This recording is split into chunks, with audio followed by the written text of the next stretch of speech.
Hi there. They said it couldn't be done, but we are finally at Chapter 7 of Final Fantasy VII Rebirth. Pour yourself a Shinra-approved cold one, because you've earned it. We've got some excellent music to discover, so let's get into it.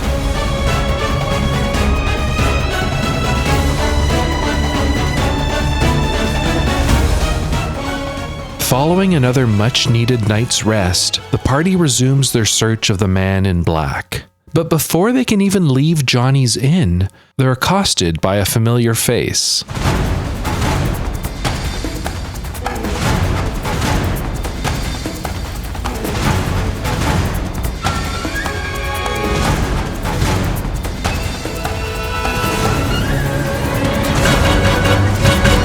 This is Yuffie's second dramatic introduction, following the one in Chapter 4, and her third one overall if you include the one from her Remake Intermission DLC, which this version here is very clearly riffing on, both visually and musically. But a close comparison of the Intermission and Rebirth versions isn't necessary to notice just how similar the two are. Both are built around the same rhythmic low horn riff, with Wutai being the FF7 stand-in for Japanese culture. We can also make out some more Japanese theatrical instrumentation, such as the shamisen and that lone accelerating drum hit sound. You know the one I mean? Like a kabuki drum roll or something?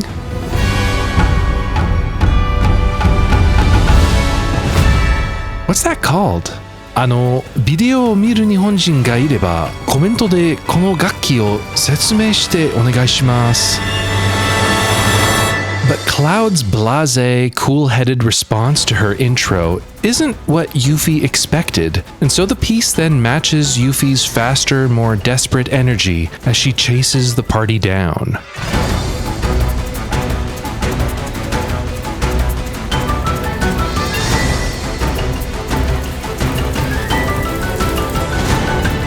It's a fun, playful piece to open the chapter. The way it matches the tempo and timing of the scene is very well done. Regardless of how you respond to her requests, sooner or later, Yuffie decides to join your party.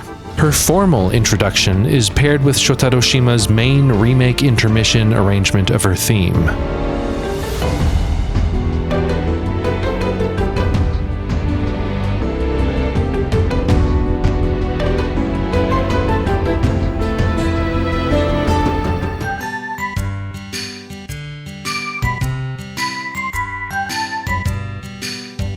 Following the cutscene, the track fades out. But the length of the cutscene and how much you get to hear of the track varies depending on how you responded to her questions. By declining her requests to join your party as long as possible, for example, you hear enough of the track to get to its Wutai references.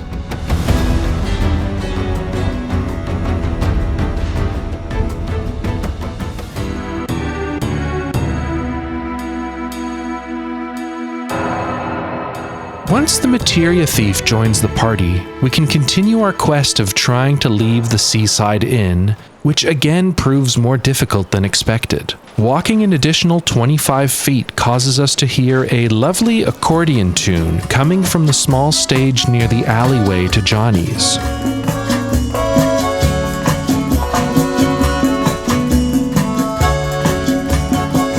I'm very happy to see the local band has some new material, and that the accordionist, who was busy silently working his fingering during the last couple episodes, finally gets his chance to shine.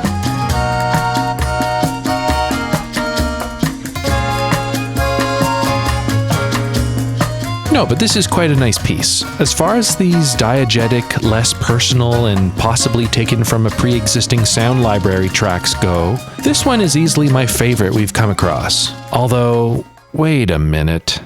Yep. What a shame. And the congas too? What a shame. At least the accordion is artisanally crafted. Back on the beach, we can start a fairly long side quest to help out the 3 fashionistas design some new swimwear by having them act as a third wheel while Cloud and Aerith go on a few dates. Did you forget you were playing Rebirth? One of the dates involves a return to the Pirates Rampage shooting gallery, where we can now access the Ghost Ship level.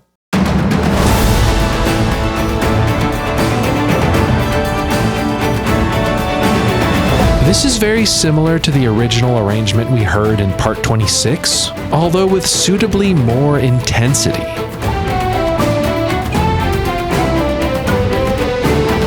The solo flute is paired with strings, and it's been filled out with heavier, reverb-drenched percussion. Otherwise, very similar.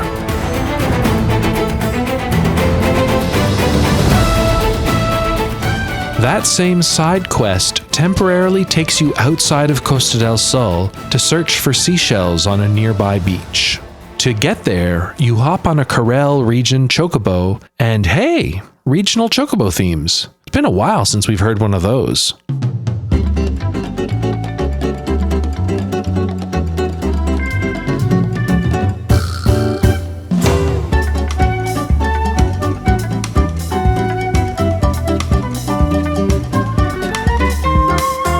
Yeah, this is nice and matches the vacation-y vibes of the Corel region, or at least this more coastal half of the Corel region. The other half is a desert we can't access until Chapter 8. But yeah, sounds great. This was arranged by Yoshinori Nakamura and Yosuke Fukuba. This is our first confirmed Yosuke Fukuba arrangement, although I speculated all the way back in Part 11 that he might have had a hand in the arrangement of the Chocobo theme featured in Gabe's Ranch. Yosuke Fukuba's name might not ring much of a bell, but you've definitely heard a lot of his work. He's had the opportunity to arrange and co-arrange a handful of songs in Rebirth, but he appears more prominently as the main guitarist on Yoshinori Nakamura's arrangements. That's him playing guitar in all the Junon tracks we covered back in Chapter 4. He also busts out the electric guitar for future tracks like a Nurin Suppressor? That sounds made up. And the Turk's Tongue and Elena? Never heard of it. But Fukuba isn't new to Rebirth. Most of Nakamura's killer guitar parts from Remake and Intermission, those are all his too.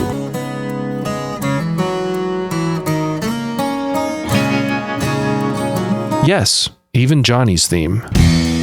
One of my favorite trends in the Rebirth score is seeing a natural evolution in terms of job roles. We've seen workhorse arrangers like Nakamura and Shima grow into more frequent composer roles, and now session musicians are being upgraded to arrangers, all of which adds more color and variety to the Remake universe's soundscape.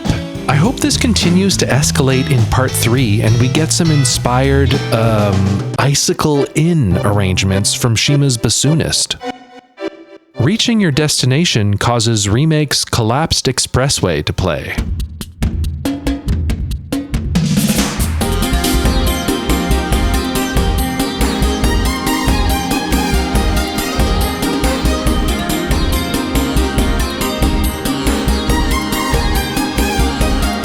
In Remake, this plays while Cloud and Aerith attempt to reach Sector 7, traveling through the lowercase Collapsed Expressway, so highlighting it again here with Cloud and Aerith once again alone, or sort of alone, is an excellent use of a truly excellent song. This is easily a top 5 Remake track for me, and possibly my favorite Mitsuto Suzuki composition, although it's got some stiff competition coming up in the next episode. Naturally, should you encounter a giant enemy crab while searching for seashells, it plays that scene's equivalent battle music from Remake, High Five.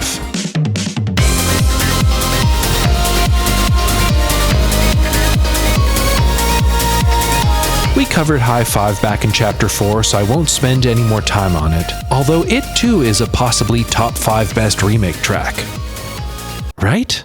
Returning to Costa del Sol, you arrive just in time to see the fashion show inspired by your highly contrived and 100% non-canonical date with Aerith Tifa. I'm sorry, please forgive me. They made me do it. Also, as a big Eco fan, I can't say no to a request from a character named Yorda. Shout out to the Yordas of the world. Anyways, this scene is paired with the remake track, An Unforgettable Night, a truly underrated banger from Kengo Tokusashi and Mitsuto Suzuki.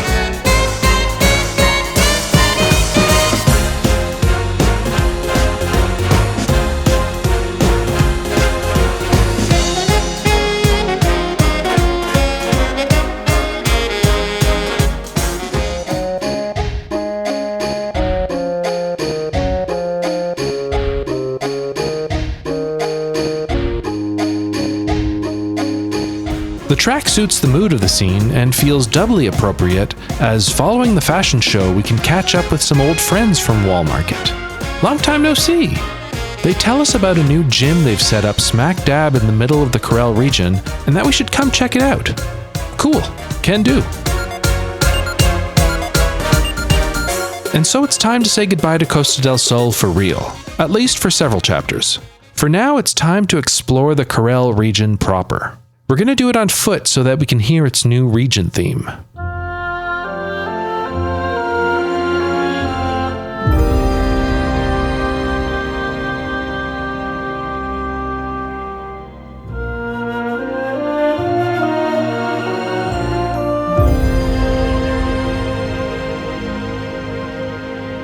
This is a solid, relaxed arrangement of the Final Fantasy VII track Dear to the Heart.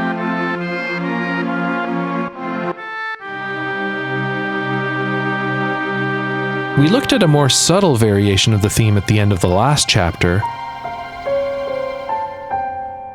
This is a confirmed Shotaro Shima arrangement, although even if it hadn't been confirmed, it would have been easy to guess considering the extensive use of various brass and woodwind instruments.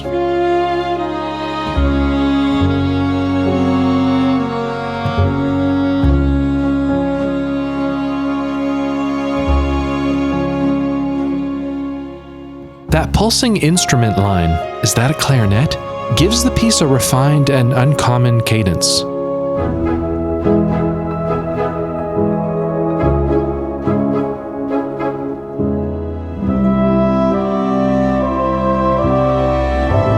I also especially like the solo saxophone during the second verse. The underlying chords add a strange, almost ironic coloring to the phrase.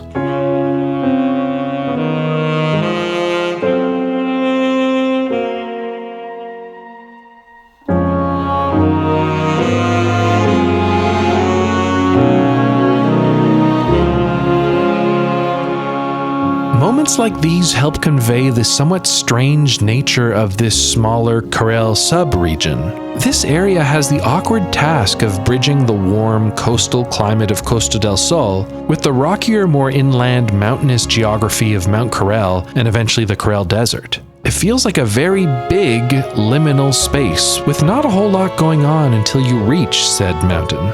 Shima's elegant orchestration of the deeply melancholic Dear to the Heart helps highlight the loneliness of this short, arguably pretty inconsequential area.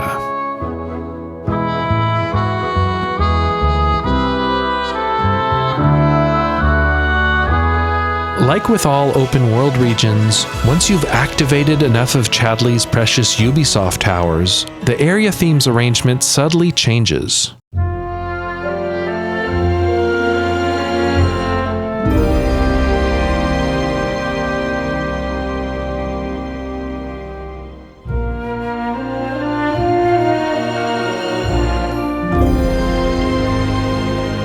This second version is the one included on the soundtrack. Most of the interesting woodwinds and brass have been substituted with a piano, along with a harp that plays an arpeggio akin to the one featured in the 1997 original.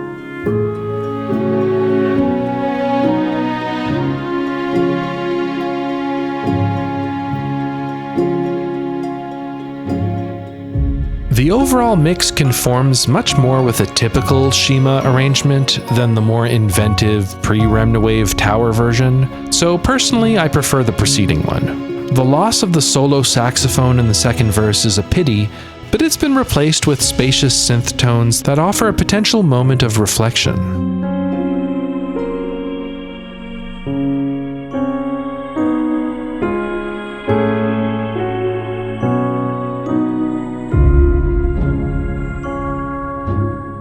also a nice xylophone soft in the mix that adds a bit of interesting color in the back half of the piece.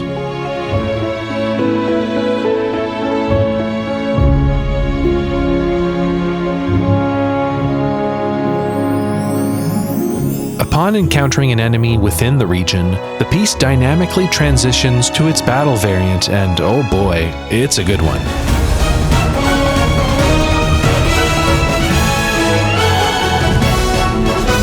It's a damn good one, actually. Shima really is unrivaled when it comes to taking Uematsu's most relaxed pieces and turning them into the most energetic battle tracks.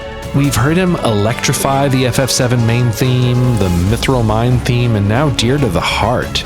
Really, everything you could want is here. We've got the patented Shima Shuffle, and of course the speedy as f*** drum lines and phrases. Slow down! The intensity is just off the charts, and the track is still fully in sync with the regular field version. How does he do it? Well, for one, the tempo is the same, but his rhythm section is playing in double time, i.e. twice as fast, which gives the illusion of a much faster tempo.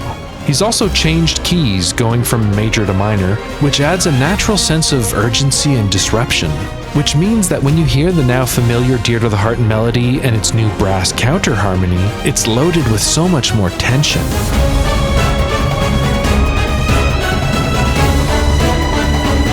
And naturally, Shima's also rammed the tracks with little musical Easter eggs. What would a Shima battle track be without at least one reference to let the battles begin?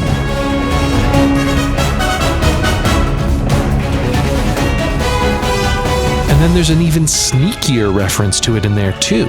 Yeah, he also included my favorite ping and my favorite pong metallic sound right out of the Uematsu original. Such a nice touch.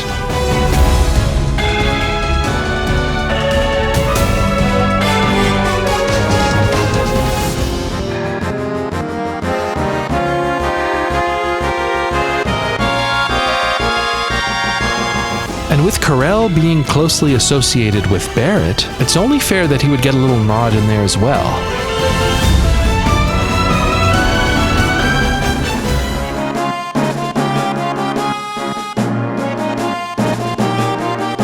Yeah, I love this track. This is another 10 out of 10 Shima battle track that, admittedly, from an orchestration and feel standpoint, is very, very similar to other 10 out of 10 Shima battle tracks we've heard already, like Materia Guardian, FF7 main theme battle edit, and Subterranean Grind. You could argue we're getting diminishing returns at this point, but because of how far apart they're placed and how sparingly they're used, it doesn't feel remotely repetitive to me. It feels more like a consistent battle theme sound that morphs melodically to conform with whichever space or region we are currently in. It's equal parts familiar and fresh wherever you go. But wait, there's more. Just like with Shima's Chapter 2 main theme of FF7 Battle Edit, there is an additional version of this battle theme exclusively used to help massage the transition back from the battle to the field theme. It triggers the moment you kill off the last enemy and lasts for about a second before fading back to the field theme.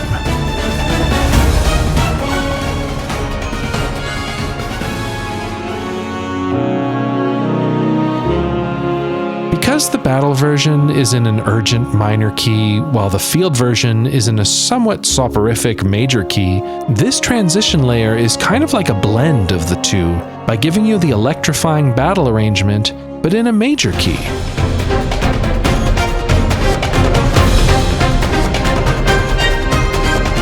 On its own, it sounds pretty bad, but you're not supposed to hear it on its own. It's really just to soften that transition.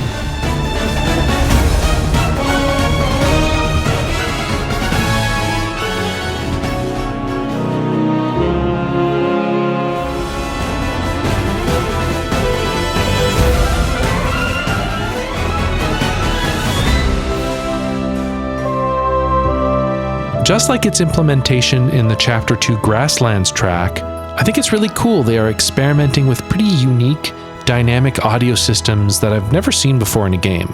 If they decide to pursue this system and keep iterating on it, I could see it becoming a pretty transformative tool. Maybe not in time for Remake Part 3, but whatever the sound team works on after that. There's also another piece of dynamic audio tied to this track, but I'll be discussing it next episode, once we've wrapped up our Corel region side quests. And speaking of, we've got one last quest to cover. Approaching the Corel Gym triggers Remake's Wall Market theme.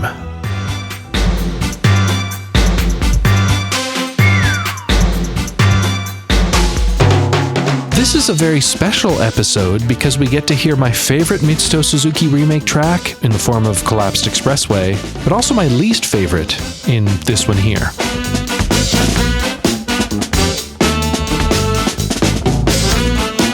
Yeah, I don't like this one. I've mostly made my peace with it, although I'm still mad Beck's Badasses stole Wall Market's actual theme.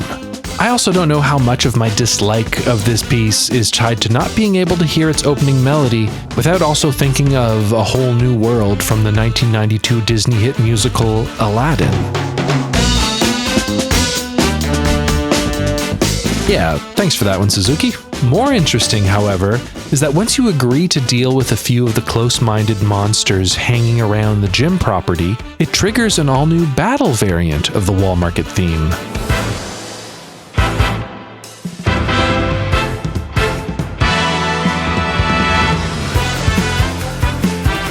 Whoa, this one really caught me by surprise. I feel like I stepped into a Xenoblade battle or something. That blend of rock band setup plus uplifting strings and brass feels right out of a Monolith Soft score.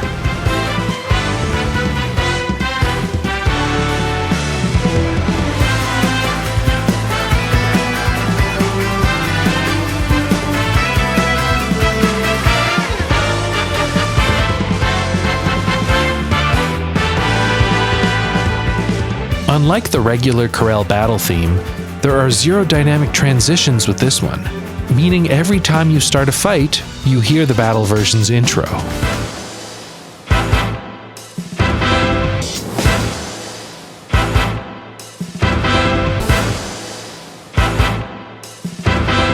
Which, come to think of it, is a bit of a trend when it comes to Mitsuto Suzuki field themes and their battle counterparts. I'm thinking about Kyrie's theme, I'm thinking about Stamp, heck, I'm thinking about Collapsed Expressway. The battle variants always start from the top.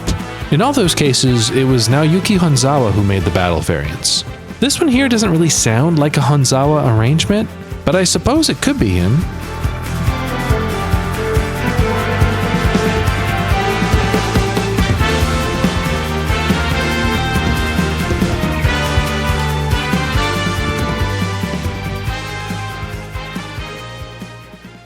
With the surrounding area free of monsters, we can return to the gym, where Tifa is challenged to a sit-ups competition.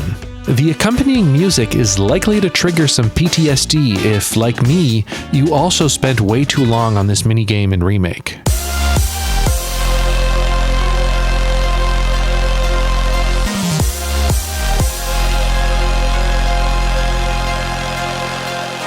This is Yoshinori Nakamura's high-energy arrangement of Let the Battles Begin.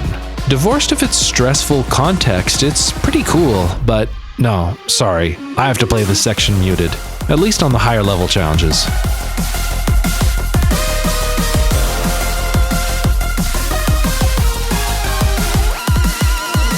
If you win, it plays the equivalent victory fanfare. And the same is true if you lose.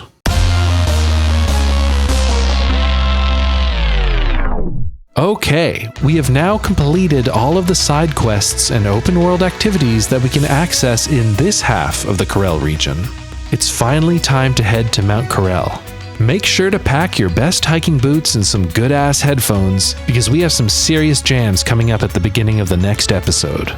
And Happy New Year! Welcome to 2026, the year Remake Part 3 will be announced. Right?